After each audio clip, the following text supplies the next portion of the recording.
objectif est de vous souhaiter une très très bonne année. Puisque la porte sainte est ouverte à Rome, que nous avons tapé les 3 coups sur la porte de la cathédrale d'Angoulême dimanche dernier, vous y étiez peut-être, un moment que particulièrement j'ai apprécié par voilà, la fluidité, la légèreté, la joie qui s'en est dégagée. D'ailleurs, je voudrais faire un petit contrôle. J'ai donné 2 références à mémoriser. Vous en plaît? Ah bah c'est déjà Romains 5.5. Philippiens 4.4. Romains 5.5. Soyez joyeux, soyez toujours joyeux, je le répète. Philippiens 4.4, et il y a aussi Romains 5.5. Bravo, Romains 5.5. L'amour de Dieu a été répandu dans nos cœurs par l'Esprit Saint qui nous a été donné. Et je crois que c'est fondamental que ce refrain ne soit pas simplement des lettres, mais véritablement une réalité. C'est ce que nous voulons vivre ensemble en cette année sainte.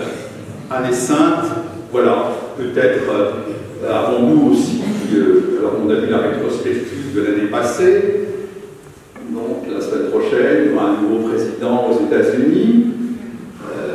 Voilà, la guerre continue, on parle de nouveaux microbes, on se dit mais où va-t-on? Alors qu'est-ce que vous choisissez? La crise économique, la crise écologique, la crise politique? En France, tout va très bien. Quoique, n'avons-nous pas besoin de revenir sur des fondamentaux qui nous donnent un petit peu d'espérance. Alors c'est une année jubilaire. Il s'agit donc de jubiler. Voilà. L'objectif est de jubiler. On n'y arrive pas n'importe comment, je crois. Il faut aussi, voilà, prendre ce chemin. Une porte est ouverte, un chemin s'ouvre devant nous. Pour moi, c'est véritablement un chemin à la fois de réconciliation pour refaire du lien et un lien fort pour trouver la force. Et puis au sommet, c'est le chemin de la jubilation. Parce que nous sommes pécheurs et que Dieu nous aime, alors tout est possible. Bon, quelque part, avec ces vœux, je ne sais pas, comme une veillée d'armes, nous sommes déjà partis dimanche dernier, tous ensemble en diocèse, c'était de mettre ces ailes pour rentrer dans cette année sainte, nous y sommes. Et nous voulons partout exprimer cette joie qui est la nôtre.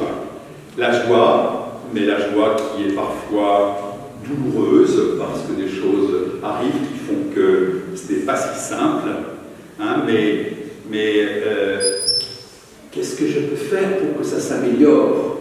On connaissait Pierre Rabhi lorsqu'il dit à propos du colibri, moi j'ai fait ma part. Aux incendies des États-Unis en ce moment, petit colibri qui arrive, qui met trop de cracher la part.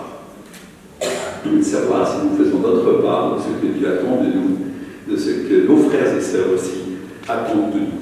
Alors on peut être parfois, je crois, un peu, je l'entends, à la fois cette inquiétude, c'est juste inquiétude devant l'insécurité.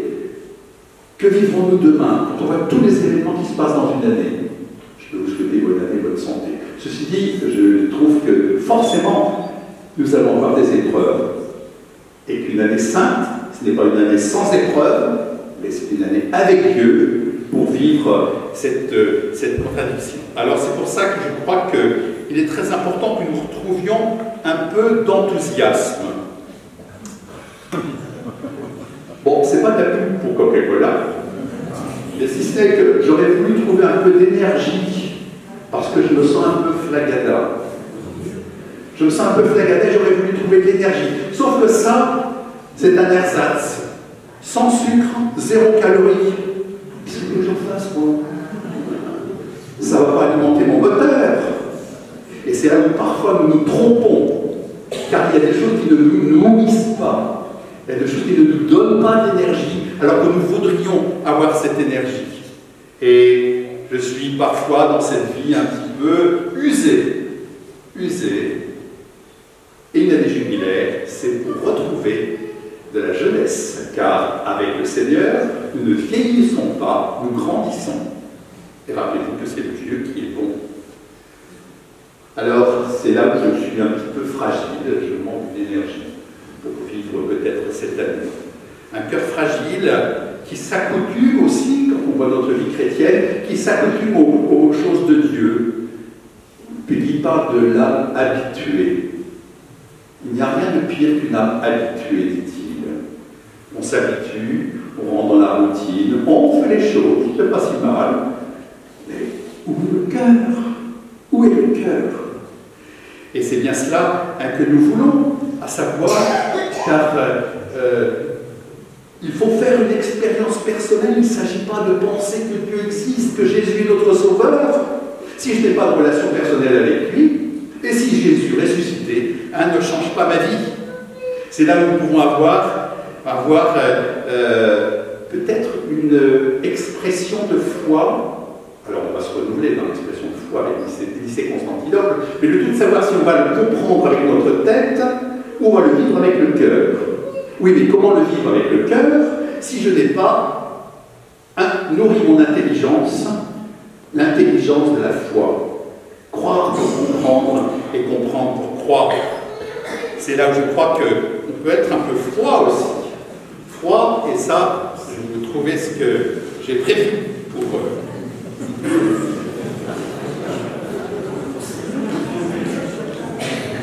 Ceci se veut être un bout de steak congelé. C'est du steak congelé.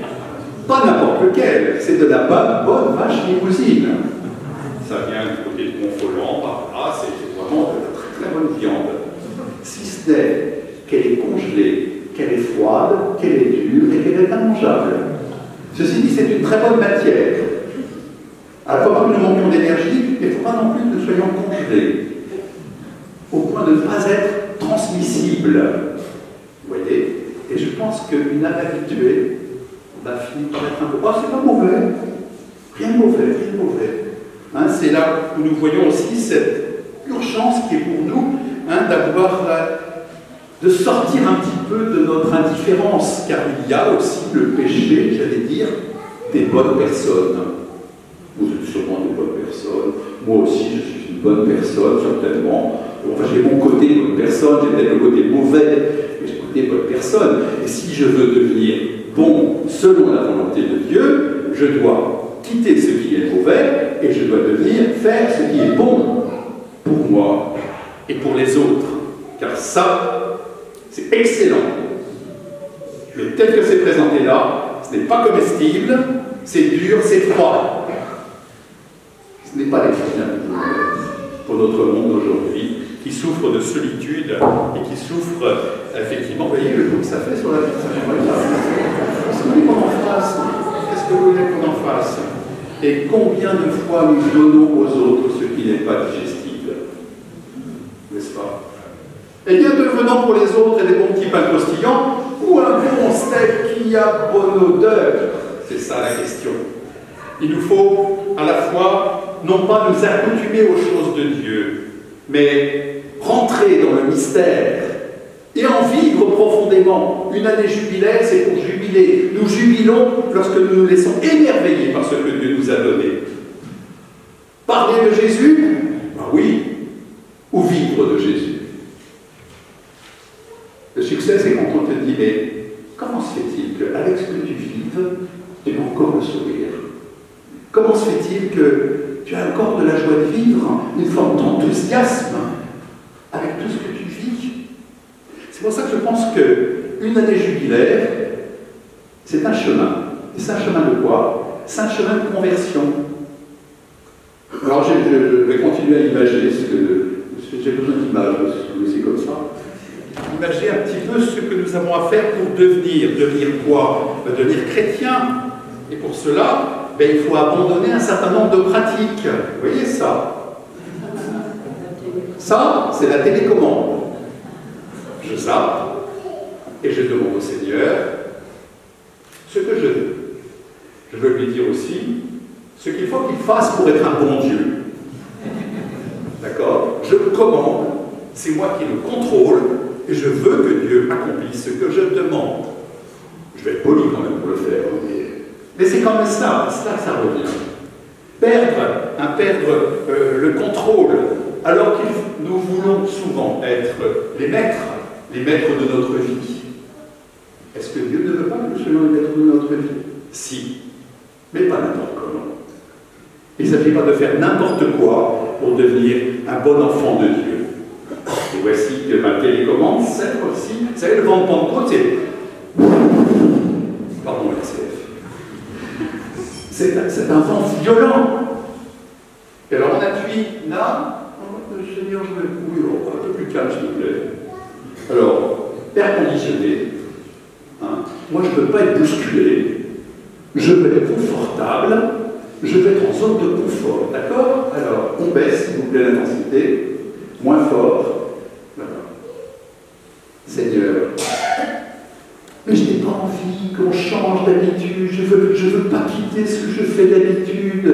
On a toujours fait comme ça, on ne va pas changer. Et si le Seigneur veut que ça change, il me rend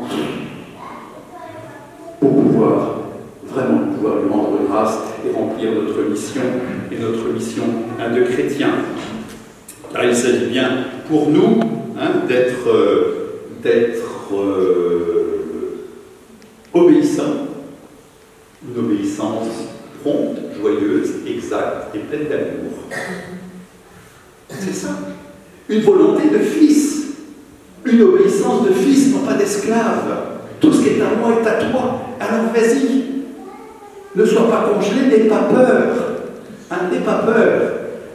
Et c'est là où je pense qu'il faut que nous soyons aussi, que nous nous réveillions pour ne pas... Parce qu'on dit au Seigneur, ben voilà, c'est comme dans ma voiture, si vous voulez. Je dis au Seigneur, ben voilà, là il y a un plan.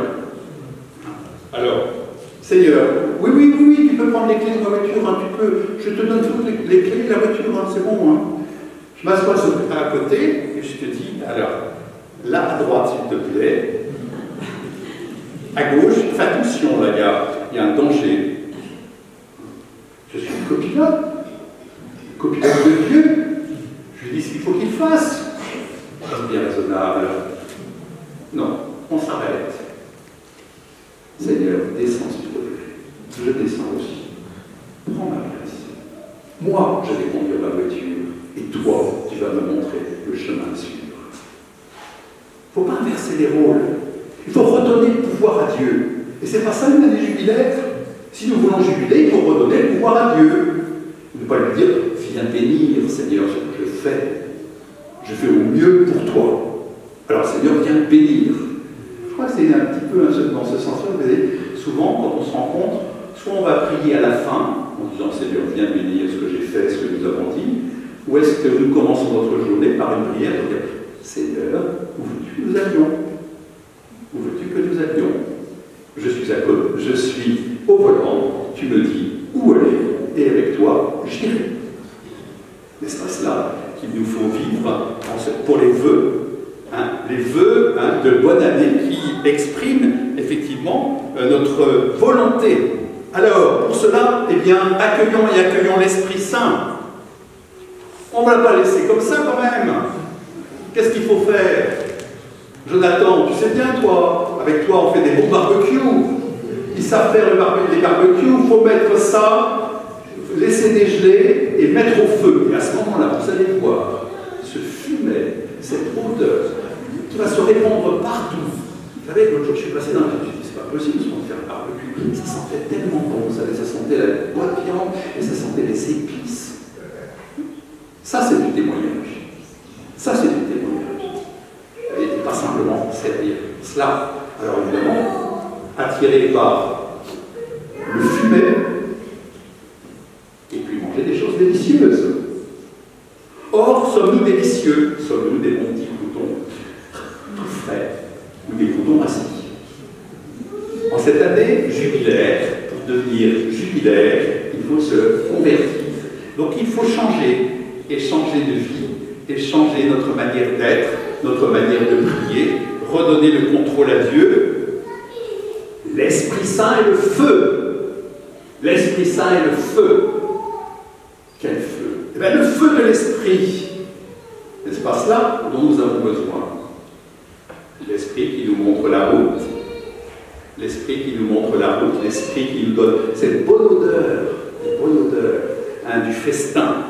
Voilà ce que nous voulons vivre et vivre ensemble. Je vais droit de l'avant, tendu de tout mon être, et je cours vers le but en vue du prix que Dieu nous invite à recevoir dans le Christ Jésus. C'est du Philippiens 3, 12, 14. Philippiens 4, 4. Soyez toujours joyeux. Je vous le dis, je vous le répète, dit saint Paul, soyez toujours joyeux. Car nous avons des raisons, et de bonnes raisons de pleurer. Nous avons de bonnes raisons de nous inquiéter pour demain. Mais nous n'avons pas de bonnes raisons de ne pas être joyeux. Car le Seigneur est avec nous. Aussi avec tous ces signes, je crois que le Seigneur nous invite vraiment à vivre comme des héritiers. Pour cela, il nous faut nous convertir. Non, je veux renoncer à mon péché de bonne personne. Je voudrais renoncer à mon péché de bon évêque. Finalement, c'est acceptable, c'est tout.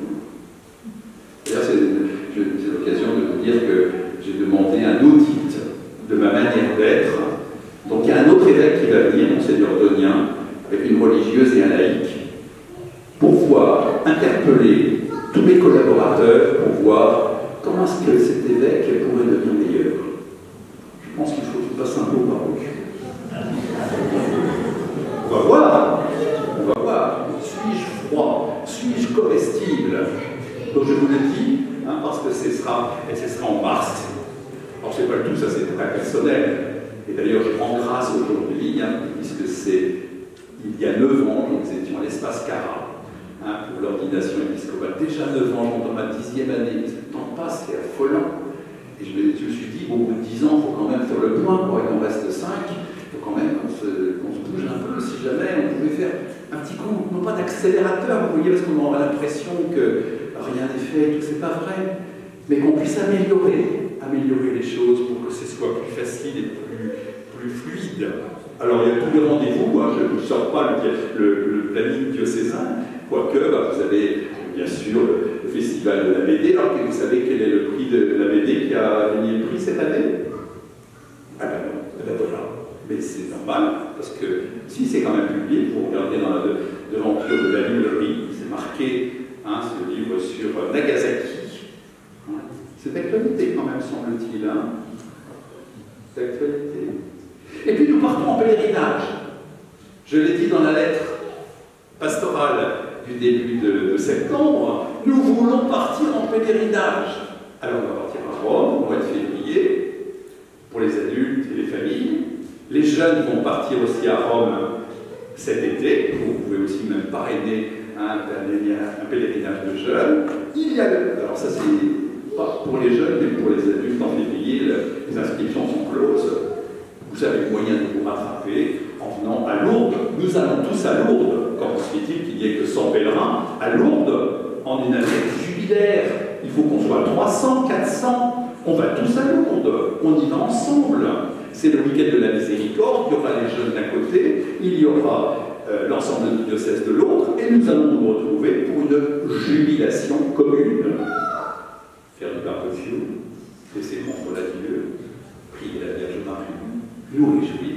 Et c'est ça, je crois, la vraie vie en Dieu. Sachant qu'il y aura un pèlerinage aussi à Ézec, il y a un petit portrait de Saint-Pierre au Maître qui est là, avec une petite plaque commémorative, et puis j'entends ce qui se passe dans les doyennés.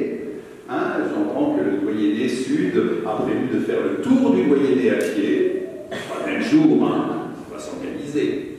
J'entends aussi que le Cognac va aller du côté du Limousin pour une sortie paroissiale, un pèlerinage. J'entends aussi que la pastorale familiale va commencer une petite descente sur le chemin de Saint-Jacques du nord au sud, avec des petites étapes et sur plusieurs mois, pour les familles, le principe étant que le chemin doit être accessible aux poussettes, donc fauteuil roulant, pour que, jeunes et vieux, nous nous réjouissions ensemble. Et puis il y a le pélé des pères, et puis il y a le pélé des mères. Est-ce que j'oublie des pélés de paroisse ou de doyenné? Des initiatives qui vont peut-être sortir du chapeau, il y a tout ce qui est en préparation, avec vos EAP et tous ceux qui servent servent la paroisse. Voilà un petit peu le... Bon, partir. Ne revenez pas chez vous comme avant. Hein, ne revenez pas chez vous comme avant. Et cette année jubilaire, bon, c'est une année, je veux dire, c'est aussi une année ordinaire, mais c'est une année qui doit aussi nous réjouir profondément avec l'espérance qui ne déçoit pas, nous dit notre pape. C'est pas lui qui le dit, hein, c'est la Bible. L'espérance ne déçoit pas. C'est d'ailleurs le même verset que Romains 5,5. L'espérance ne déçoit pas, car l'Esprit Saint a été répandu dans notre cœur, car l'amour de Dieu a été répandu dans notre cœur par l'Esprit Saint qui nous a été donné. C'est pour ça que vous absolument vous vous rappeliez Romains 5,5. C'est un refrain pour tous les jours. Hein, et on rappelle que Philippiens 4,4, 5,4, c'est fait aussi tout terrain pour éviter les bosses et voilà, les creux, être capable de sortir de nos orgueils. Voilà. Et puis que nous soyons chaleureux les uns avec les autres. Hein, le Père Michel en avait bien parlé, d'être, voilà, prendre soin les uns des autres. Parce que, si vous savez, c'est comme le fumet du steak dont je parlais tout à l'heure. Une communauté qui s'aime, ça sent bon. C'est attirant. Pourquoi il y a tant de catéchumènes? Je crois fondamentalement c'est parce que le Seigneur n'irait pas les chercher. Mais s'ils ne trouvent pas de communauté chaleureuse, l'enthousiasme ne durera pas. C'est notre responsabilité de bien les former, de bien les accueillir et de leur donner leur place. Je ne vais pas dire, nous, chez nous, tout est organisé, hein, on fait comme d'habitude, et surtout, il ne faut pas bousculer ce qu'on fait, il marche bien, hein. Non, on va se laisser bousculer. Alors, la télécommande, c'est pas moi qui l'ai, c'est le Seigneur. Le contrôle, c'est lui. On ne se trompe pas. On ne se trompe pas de responsabilité. Dieu est à l'œuvre en cet âge. Il nous donne des signes par milliers. Et on pourrait tomber dans la désespérance. La désespérance, c'est parce que l'homme est en train de vouloir s'en sortir seul. Et regardez tous ces effondrements liés à l'indépendance de l'homme par rapport à cette volonté de Dieu qui veut. L'homme veut inventer les lois. Tu seras comme un Dieu si tu si tu manges cette plante des fruits de l'arbre de la connaissance. Tu vas surtout devenir très malheureux. Tu ne vas pas t'en sortir. Mais nous voyons bien aussi dans nos expériences qu'il faut parfois tomber dans une forme d'effondrement pour nous recentrer sur l'essentiel. Alors marchons avec bienveillance, marchons avec espérance. Je crois qu'il y a des petits signets qui ont dû être dans le fond de la salle. Est-ce que vous pourriez peut-être rapidement les distribuer pour que nous puissions donner et prier ensemble cette prière du jubilé? J'espère que j'ai bien oublié. Ça, c'est pour vous souhaiter bonne année.